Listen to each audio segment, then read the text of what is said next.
ગુજરાતના યુવા ધારાસભ્ય અને બનાસકાંઠાનું ગૌરવ કહી શકાય તે રીતે પ્રવીણભાઈ વિધાયક પ્રવીણભાઈ માળી ડીસાના ધારાસભ્ય છે. ભારતીય જનતા પાર્ટીમાં સૌથી સારા મતોથી જીતી તેઓ એક લક્ષ્યાંક સિદ્ધ કર્યું છે. જોકે તેઓની ટેકનોલોજી બાબતની તેઓની વિજ્ઞાન પ્રત્યે જે કાળજી છે તે કાળજી પણ આજે પણ લોકો ઉપયોગી બની રહી છે. બનાસકાંઠાના 180 જેટલા કોલ્ડ સ્ટોરેજે તાજેતરમાં બટાકાનગરી ડીસામાં ભાવ વધારાની જાહેર કરી છે. આ ભાવ વધારો પ્રતિ બોરી અંદાજિત 10 થી 12 રૂપિયા છે. જોકે પ્રવીણભાઈ ખેડૂતોની વહારે આવ્યા છે, કેમ કે ભાવ વધારો થયા બાદ વિવિધ ખેડૂત આગેવાનોનો કિસાન સંઘની પ્રતિક્રિયાઓ આવી રહી હતી અને ખેડૂતો પર કુઠાર ઘાત સમાન આ ભાવ વધારાને ગણવામાં આવ્યો હતો. જોકે મોંઘવારી પણ વધી રહી છે. કોલ્ડ સ્ટોરેજ માલિકો જે છે તેઓની પણ મજબૂરી ક્યાંક રહી હશે, ભાવ વધારો થયો છે. આ બાબતોમાં જે પ્રવીણભાઈ માળી ડીસા ભારતીય જનતા પાર્ટી વિધાયકે એક સુપર આઈડિયા આપ્યો છે. એક આઈડિયા બદલ દે આખી દુનિયા, એ પ્રકારનું આ આઈડિયા છે. શું છે આઈડિયા અને કેવી રીતે તેમાંથી કોલ્ડ સ્ટોરેજ માલિકો પોતાના ખર્ચને ઘટાડી શકશે અને તે રીતે ખર્ચ ઘટતા ખેડૂતોને ફાયદો થશે. જે બોરીનો ભાવ વધારો છે ક્યાંક ને ક્યાંક ભાવ વધારામાં પણ રાહત મળી શકે છે.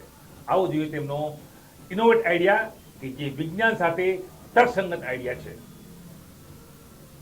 ડીસા કોલ્ડ સ્ટોરેજ એસોસિએશન દ્વારા જે ભાવ વધારો કર્યો છે તેમાં ખેડૂતોના હિતમાં એસોસિએશનની મિટિંગમાં જવાનું થયું હતું.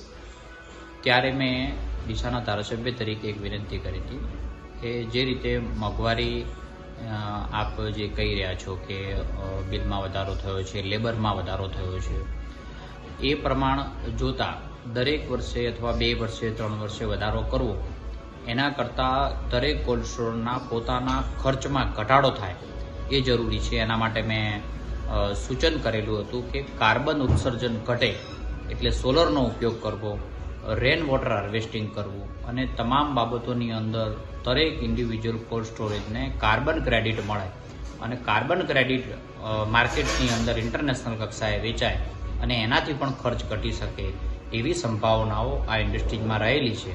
તો તમામ કોલ્ડ સ્ટોરેજના ઓનર્સને મેં આ વિનંતી કરી હતી કે ખેડૂતોના હિતની અંદર દરેક વર્ષે ભાવ વધારો ન કરતા આ રીતે આપણે ખર્ચ ઘટાડી શકીએ છીએ.